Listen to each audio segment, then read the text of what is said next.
The phrase "the great epitome" resonates deeply within religious and spiritual contexts. It encapsulates the essence of a life lived in harmony with divine will, a life that embodies the highest ideals of faith and virtue. But what does this phrase truly mean? And how can we, as individuals striving for both spiritual growth and personal fulfillment, navigate its profound implications? This essay delves into the multifaceted interpretations of the Great Epitome, exploring its positive and critical aspects. We will journey through various philosophical and religious perspectives, seeking to understand how individuals can reconcile their spiritual beliefs with their inherent desire for pleasure and happiness. Ultimately, we aim to illuminate the path toward a balanced and meaningful life, one that embraces both the sacred and the secular. One interpretation of the Great Epitome centers on the pursuit of soulful joy through faith. It suggests that true happiness stems from aligning oneself with a higher purpose, from surrendering to a power greater than oneself. This perspective emphasizes the inherent joy found in devotion, in the act of surrendering to something larger than our individual selves. This interpretation finds resonance across numerous faiths. In Christianity, for example, the concept of joy in the Lord highlights the profound happiness that arises from knowing and serving God. Similarly, in Islam, the act of submission to Allah is believed to bring about a state of inner peace and contentment. In essence, this interpretation posits that true fulfillment lies in dedicating oneself to a life of faith, finding solace and purpose in the embrace of the divine. Another interpretation views the Great Epitome as the pinnacle of faith and devotion, the ultimate goal of spiritual practice.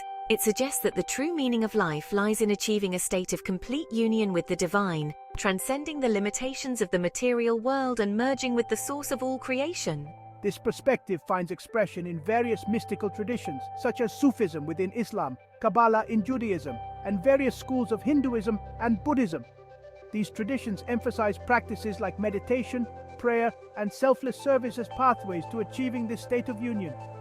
They believe that by purifying the heart and mind, one can transcend the ego and experience the divine reality directly. This interpretation emphasizes the transformative power of faith, suggesting that through dedicated spiritual practice, we can attain a state of enlightenment and liberation. However, the term "the Great Epitome" is not without its critics. Some view it with skepticism, highlighting the potential for hypocrisy and self-righteousness that can arise within religious practices. They argue that the pursuit of spiritual superiority can become a mask for ego, leading to judgment, intolerance, and a disconnect from the realities of human experience. This critique cautions against blind faith and the dangers of spiritual materialism.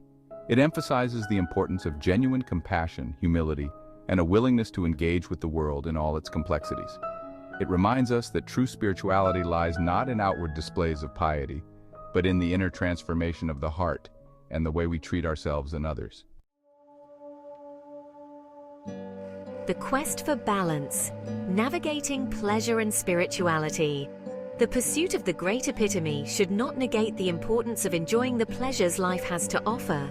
This is where the concept of balance comes into play. How can individuals reconcile their spiritual aspirations with their desire for happiness and fulfillment in the material world?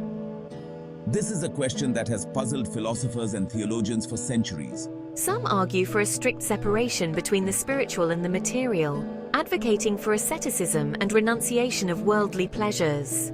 Others, however, believe in a more integrated approach, seeing the potential for spiritual growth within the experiences of everyday life.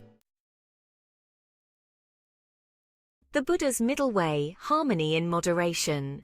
Buddhism, for example, advocates for the middle way, a path that avoids the extremes of self-indulgence and self-mortification.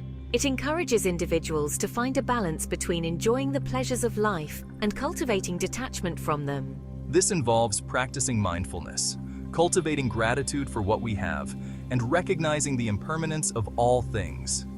The Buddha taught that attachment to worldly pleasures is a source of suffering, as it inevitably leads to disappointment and dissatisfaction. However, he also recognized the importance of experiencing joy and contentment in life. The key, according to the Buddha, is to find a balance between indulgence and deprivation, enjoying the good things in life without becoming enslaved by them. The Sufi way of love, finding God in every breath. Sufism, a mystical branch of Islam, offers another perspective on finding balance between the spiritual and the material. Sufis believe that God's presence can be found in every aspect of creation, and they strive to experience the divine in everything they do, from the simplest acts of daily life to the most profound spiritual practices. This perspective encourages individuals to approach life with a sense of wonder and appreciation, finding joy in the beauty of the natural world, the love of family and friends, and the pursuit of knowledge and creativity. Sufis believe that by opening our hearts to the divine presence in all things, we can transform our everyday experiences into acts of worship and find true fulfillment in the journey itself. The Christian call to service, love thy neighbor. Christianity also offers guidance on balancing faith and pleasure through its emphasis on love and service. The teachings of Jesus Christ call for a life dedicated to loving God and loving one's neighbor as oneself. This involves extending compassion and kindness to all beings, regardless of their beliefs, backgrounds, or circumstances. This perspective suggests that true happiness comes not from pursuing our own selfish desires, but from using our gifts and resources to make a positive difference in the world. By focusing on the needs of others, we can transcend our own limited perspective and experience the joy that comes from living a life of purpose and meaning.